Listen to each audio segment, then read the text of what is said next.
자, 누가복음 11장 52절을 보시겠습니다. 누가복음 11장 52절입니다. 누가복음 11장 52절 한 목소리로 같이 봉독합니다.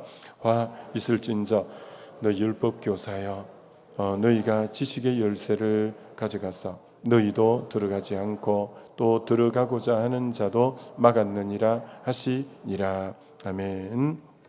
율법주의를 조심하라. 다섯 번째 시간, 다시 한번 우리는 이런 시간을 통해서 내 신앙이 알게 모르게 율법주의적으로 굉장히 흘러가 있는 그런 부분들을 좀 교정하는 시간이 되면 좋겠죠.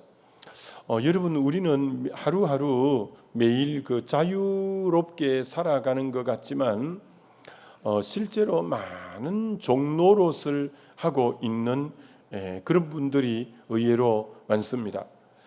죄의 종노릇하는 분들이 많고요, 세상의 종노릇하는 분들이 많고요, 그리고 이제 마귀 종노릇하는 분들, 그리고 자기 육체의 욕심이나 정욕의 종노릇하는 분들, 그리고 죽음의 두려움에 종노릇하는 분들, 이 율법에 이 종노릇하는 이 6가지를 오늘 새벽에 간단히 다루면서 나도 이런 부분에 아직 명쾌하게 정리가 안 돼 있는 부분이 없는가, 내가 아직도 이런 부분에 얽매여 있고 종노릇하는 부분들은 없는가, 오늘은 스크린을 보면서 좀 말씀을 나누려고 해요. 첫 번째, 우리는 죄의 종에서 완전히 자유케 됐다는 것을 여러분이 이제 잊으면 안 됩니다. 우리는 죄의 종에서 완전히 벗어났는데, 요한복음 8장을 보면 이렇게 말씀하죠. 34절에 죄를 범하는 자마다 죄의 종이라. 죄를 딱 짓는 순간에 우리는 죄의 종이 된다고 성경은 분명히 말합니다. 그렇습니다. 여러분, 죄 지으면 죄가 코를 확 낍니다. 죄가 딱 잡습니다. 그럼 죄를 지으면 죄에 끌려가는 죄의 종노릇하는 그런 삶을 살아야 되는 거죠. 근데 여러분, 저 죄에서 우리는 벗어나는 것은 복음을 통해서 그동안 많이 들었잖아요. 근데 우리 교회 성도님들은 이제 죄에서 벗어나는 길을 두 가지를 정확하게 이해하셔야 죄에서 벗어날 수 있죠. 여러분, 죄는 인간의 힘으로는 스스로는 죄에서 벗어날 길이 없어요. 우리가 어떻게 애쓰고 노력한다고 의로워지거나 그러지 않아요.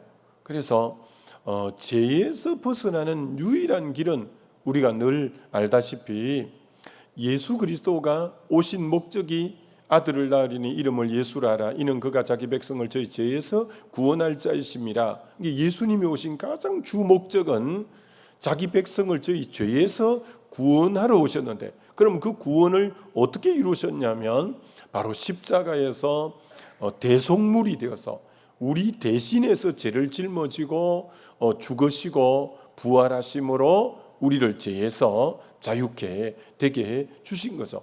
그걸 일컬어서 골로새서 1장 7절에는 구속 곧 죄의 사함을 얻었느니라. 에베소서 1장도 그의 피로 구속 곧 죄의 사함을 얻었다. 요즘 개정개혁에는 속량 곧 죄의 사함을 얻었다. 예수님의 십자가의 피값을 지불함으로 우리에게 그저 은혜를 주셨고, 그걸 믿을 때 이제 의롭다함을 받는, 그래서 죄에서 벗어나는 첫 번째 것은 예수님의 십자가의 대속을 믿음으로 인해서 구속 곧 죄의 사함을 받음으로 죄에서 벗어나는 것이지만, 한 가지 더 있는 거죠. 그래서 예수 대속의 은혜를 믿고 영접함으로 죄 사함 받았는데 옛사람이 이렇게 올라오는 거예요. 또 죄를 짓고자 하는 마음들이 있고 또 실제로 죄를 짓는 거예요. 그럼 이건 뭐냐? 나 분명히 대속의 은혜를 믿어서 죄에서 자유케 됐는데, 근데 실제로는 옛사람이 이렇게 올라와서 또 죄를 짓는 자기 모습을 볼 때, 야, 그럼 이건 뭐냐? 자, 이건 뭐냐 할 때, 그럼 이 죄에서 어떻게 자유할 수 있냐라는 거죠. 그게 로마서 6장 6절로 7절을 보시면 우리가 알거니와 우리 옛사람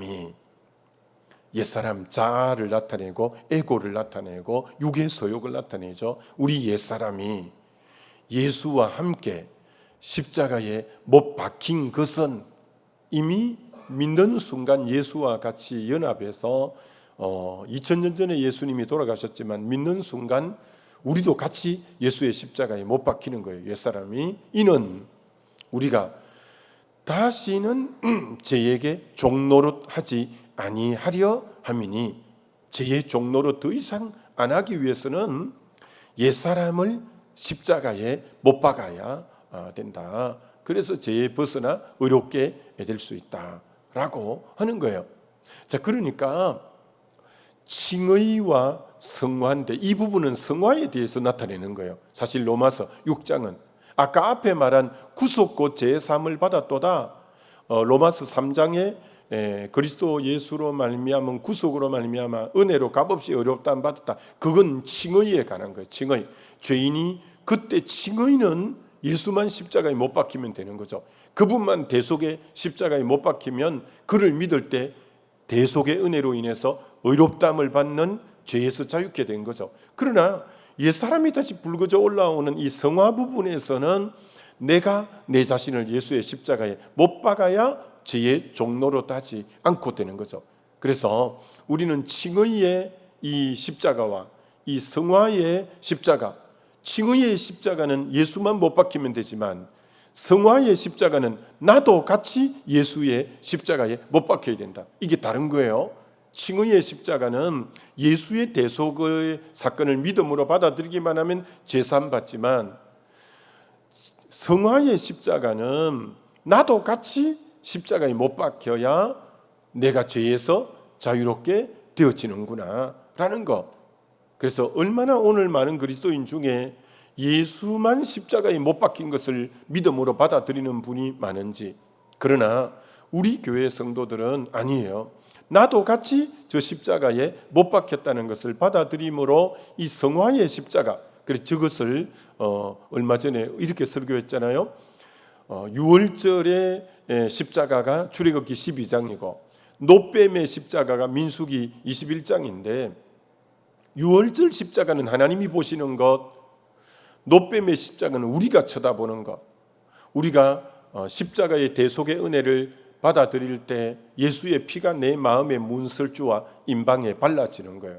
그래서 하나님이 나를 볼 때 나를 직접 안 보고 예수 그리스도를 옷 입은 나를 보면서 피 묻은 예수를 통해서 나를 보니까 의롭다고 칭해 주는 거예요. 의롭다고 칭해 주는 거예요. 그러나 성화의 십자가는 내가 쳐다봐야 되는 거예요. 내가 오늘도 주님의 십자가 바라보면서 내 옛사람, 내 자아도 저 예수와 함께 죽었지. 이제 내 안에 사느니 내가 아니요 그리스도시라. 언제나 매일 나는 날마다 죽어야 되고 매일 내 자아가 죽을 때 죄의 종로로 하지 않고 이제는 의롭게 되어지는, 이거 여러분이 분명하게 명쾌하게 여러분이 아셔야 이 죄의 종로로 하지 않고 이 자유함 속에서 살아갈 수 있다라는 거 꼭꼭 여러분이 잘 아셔야 돼요. 자, 두 번째는 죄의 종노릇 하는 동시에 죄의 종노릇 하면 세상의 종이 바로 되어버려요.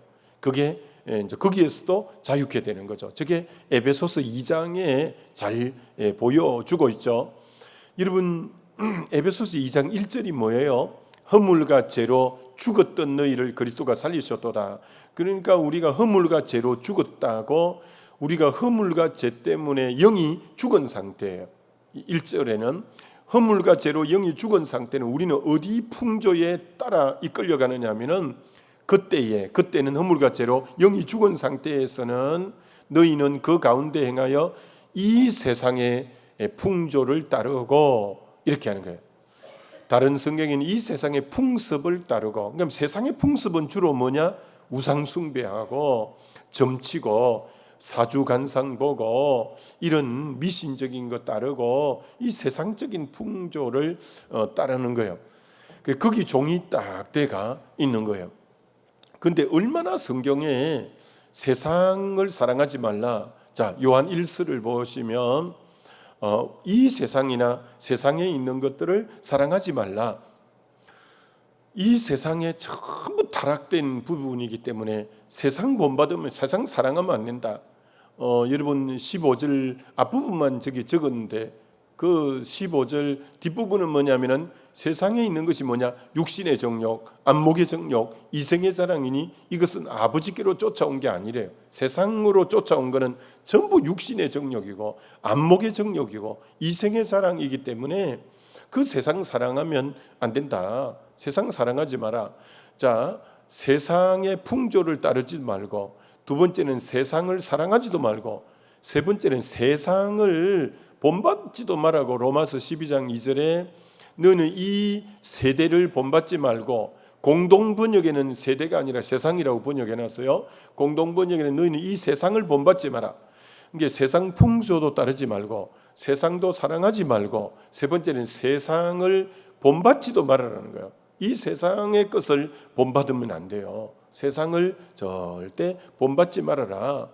근데 본받지 않는 정도가 아니라 야고보서 4장 4절에는 세상을 가까이 하면 안 되는데, 누구든 이 세상이 벗이 되고자 하는 자는 벗은 가까이 있는 거예요.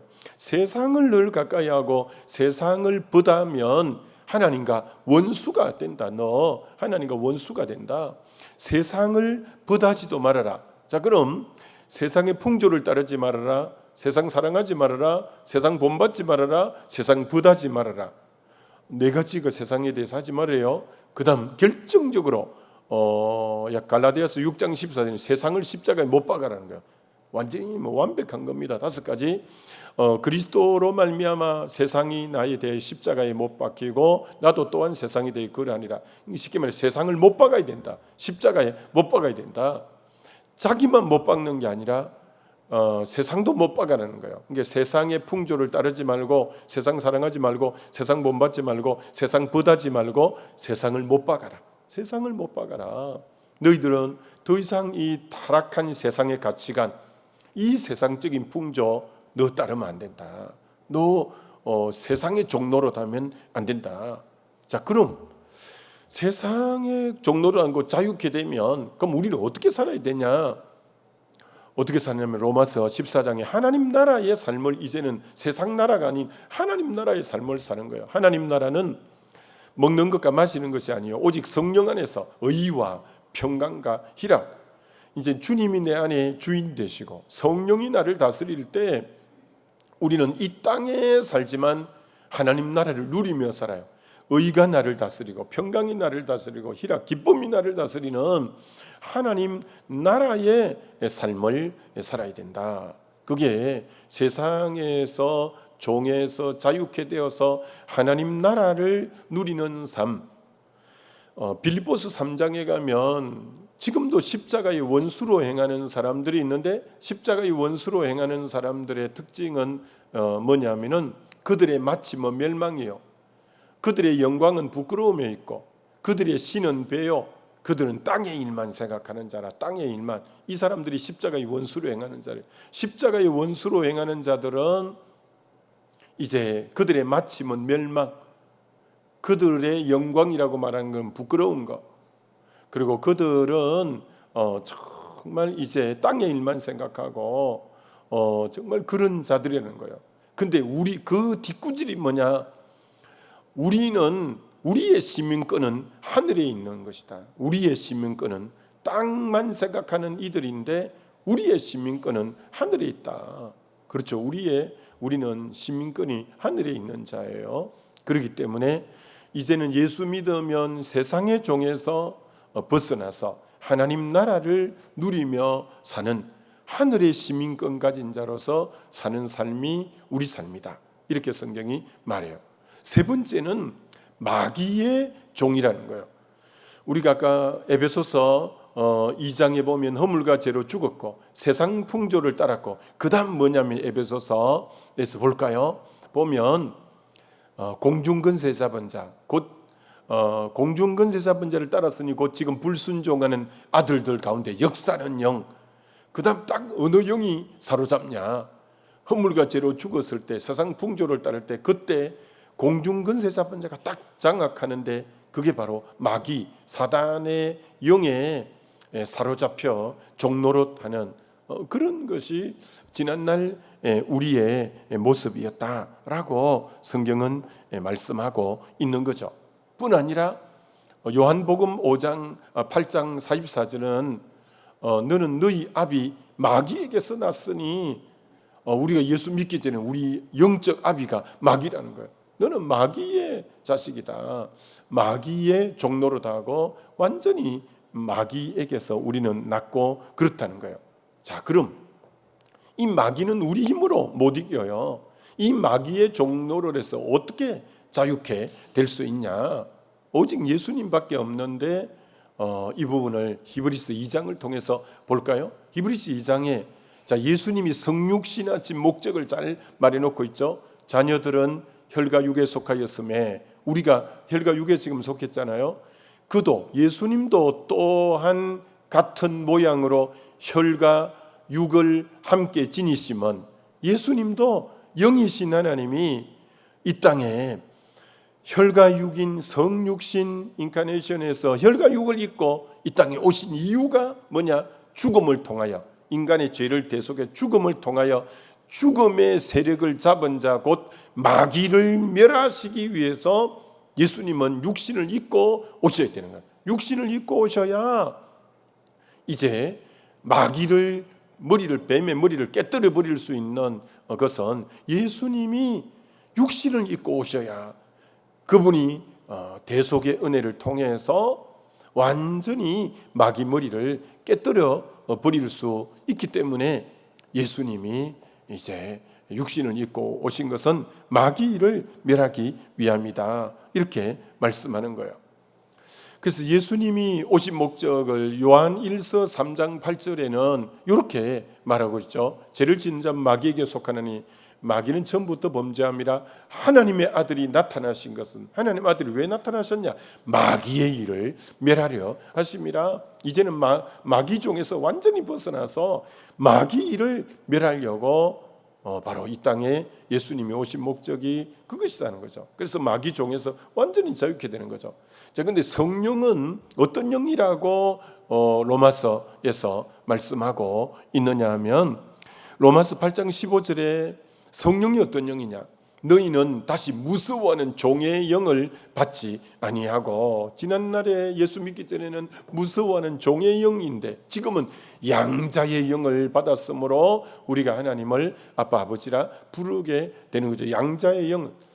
그래서 우리는 지난날은 무서워하는 영을, 그 어둠의 영에 잡혀 있었던 우리지만 지금 예수 믿음으로 양자의 영인 성령이 우리를 지배하는, 이제는 더 이상 무서워하는 종의 영이 아니에요. 이제는 양자의 영이 우리를 완전히 어둠의 영에서 벗어났어요. 그래서 영이 완전히 달라졌어요. 예수 믿으면 양자의 영 안에서 하나님의 아버지고 우리는 그의 자녀고, 이렇게 완전히 마귀에게서 자유케 되는, 마귀 종에서 이제는 자유케 된 우리다라는 거죠. 네 번째는 뭐냐면은 이 육신의 욕망, 이 정욕, 이 욕심의 종에서 자유케 하셨다라는 거죠.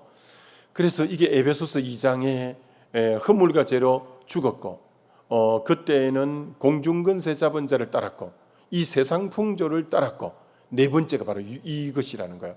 우리가 지난날에는, 전에는 우리도 다 그 가운데서 우리 육체의 욕심을 따라 지나며 육체와 마음에 원하는 것을 하여 본질상 진노의 자녀였더니, 이게 지난날의 모습 중에 또 놀라운 게 육체의 욕심 따라, 본능 따라 산 거예요. 육체의 욕심이 그런 욕망을 일으키면 그 따라 사는 거예요. 육체와 마음이 원하는 거, 그때는 하나님의 마음에 대해서는 몰랐어요.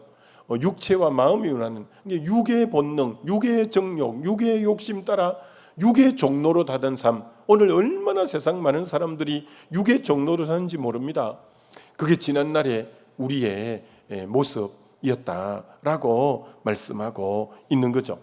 그래서 로마서 8장 5절도 두 가지 종류의 사람이 있는데 육신을 따르는 자가 있고 그런 사람은 육신의 일밖에 못하고 성령을 이제 받으면 영을 따르는 자가 있어요. 그럼 영의 일을 하는데 그래서 지난날 예수 믿기 전에 우리는 육신을 따르는 자였어요. 육신을 따르는 자. 그러니까 예수님이 오셔서 성령이 임하면 이제 영을 따르는 자가 되어지는 거죠.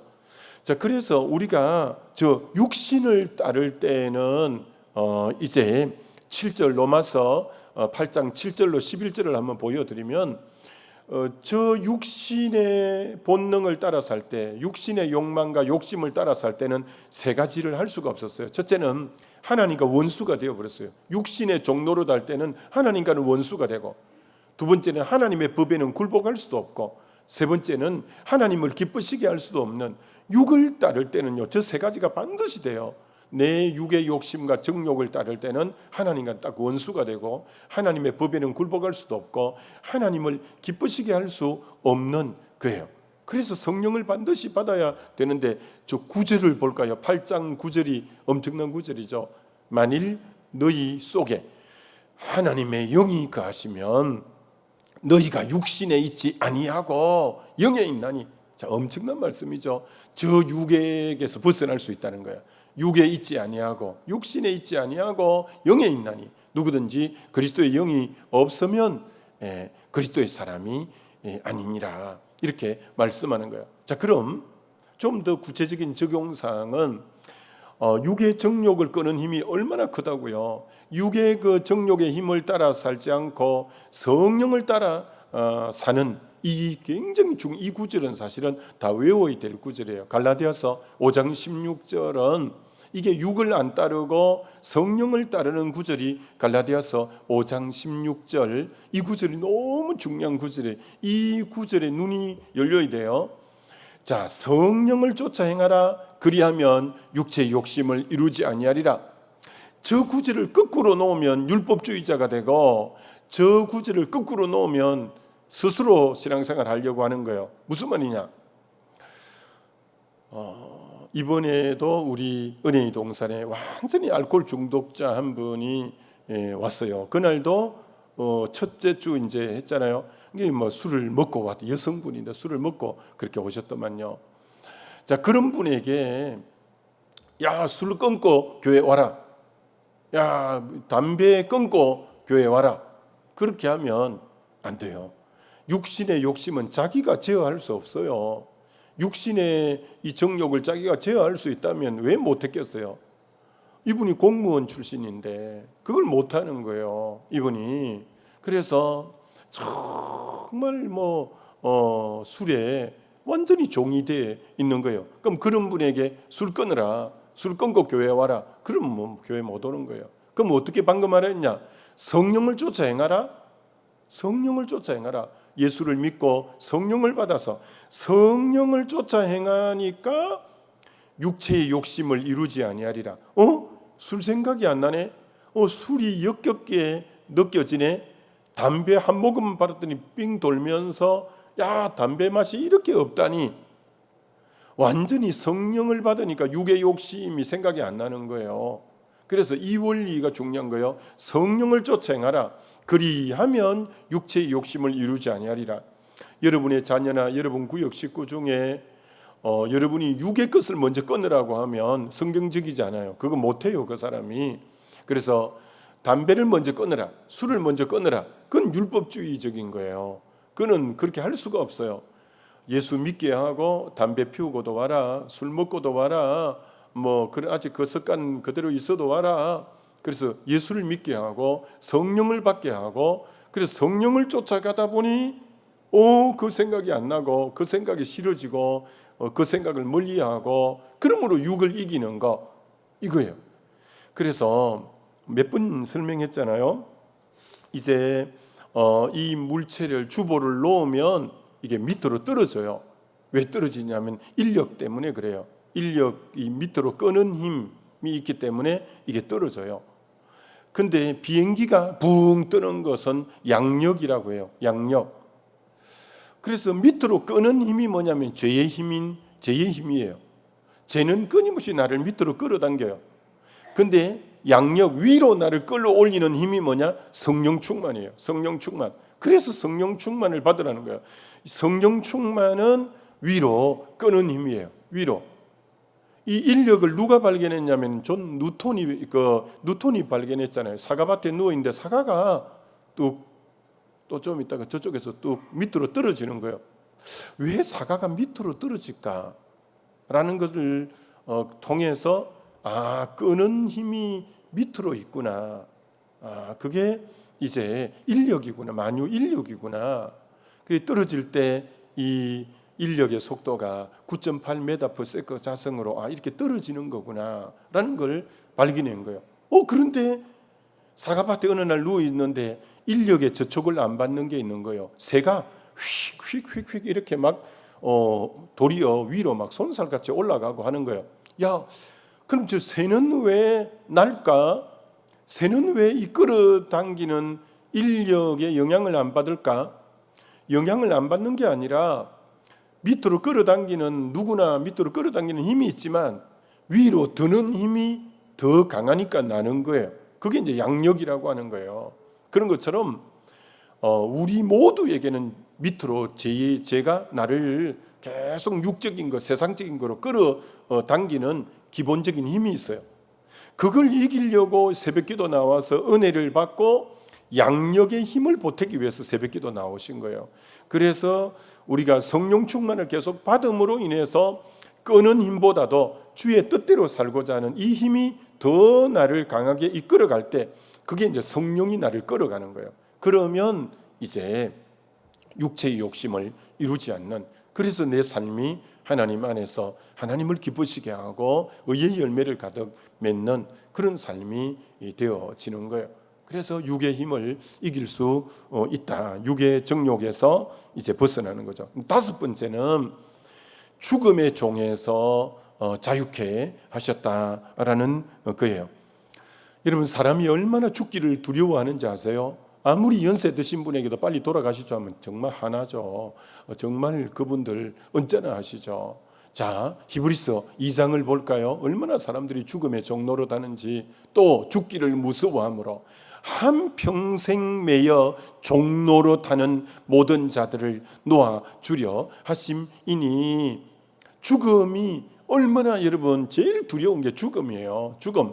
저 죽음의 그 무서움 때문에 한평생 죽음의 종로로 다는 자들을, 저 죽음을, 아담이 범죄하고부터 죽음이 시작됐는데 그 죽음의 도도히 흐르는 그 강물을 거슬리고 막을 자가 누가 있었어요? 근데 예수님이 오셨어요. 야, 예수님이 오셨는데 디모데 후서를 한번 보여드릴까요? 1장 10절 유명 구절이에요. 이제는 우리 구주 그리스도 예수의 나타나심으로 말미암아 나타났으니 그는 사망을 패하시고. 와, 저 구절을, 저것을 누가 쓸 수 있겠어요? 사망을 패하시고 복음으로서 생명과 썩지 아니할 것을 드러내신지라. 저 사망을 패하고 생명과 썩지 아니할 걸 드러내신 것이 바로 부활 사건이에요. 부활 사건이에요. 그래서 기독교의 가장 핵심은 부활이에요. 부활. 저 사망을 패한 사건이 기독교 되게 한, 그죠? 사망을 패하시고 사망을, 예수님이 부활하심으로 사망 권세를 다 깨뜨려 버린 거죠. 그래서 우리 성경에 부활장이라는 데가 있어요. 그게 바로 고린전서 15장인데 부활장에는 저렇게 말하고 있어요. 부활장 고린전서 15장 55절 57절에 사망 보고, 누가 사망에 그동안 한평생 매여 죽기를 두려워 무서워 종로로 됐는데 사망을 명령하는 거예요. 사망아, 너의 이기는 게, 너희 승리가 어디 있느냐? 사망아, 너희 쏘는 것이 어디 있느냐? 그동안 사망이 사람에게 쏘아댔던 게 두 가지인데 죄라는 거예요. 사망이 쏘는 것은 죄였다는 거예요. 저 죄가 다 있기 때문에 사망이 죄를 갖고 쏘면 적어서 안 죽을 사람이 아무도 없었어요. 근데 죄 없다고 하려고 하면 죄의 건너건 율법을 딱 갖다 대니까 죄나 없다고 할 수가 없어요. 죄의 건너건 율법이라. 죄가 힘을 쓰는 거는 율법을 착착 갖다 대니까 죄 없다고 할 수가 없는 거예요. 그런 게 다 죽었어요. 그동안 사망이 죄의 하사를 쏘을 때 안 죽은 사람이 없어요. 그런데 죄의 하사를 언제 없앴냐? 십자가에 3일 동안 못 박혀서 무덤 속에 있으면서 죄를 다 없애버리고 부활하심으로 더 이상 사망이 나에게 죄를 쏠 화살이 다 없어진 거예요.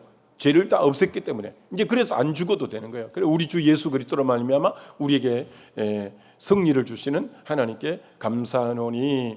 그래서 예수의 이 십자가와 부활은 죄를 완전히 청산했기 때문에 사망에서 일어나게 됐고 이제 사망을 이기게 된 것. 예수님이 죄를 사해버리면 더 이상 죄의 싹이 사망인데 죄가 없어짐으로 사망이 힘을 잃어버린 거예요. 사망이 힘을 잃어버린 거예요. 그래서 십자가와 부활은 엄청난 사건이죠. 이 십자가가 죄 문제를 해결하고 그래서 죄가 없어지니까 이제 사망에서 뚫고 일어나 생명으로 일어나게 된 것이니까 이 죽음에서 벗어나 자유케 된 것은 엄청난 사건이죠.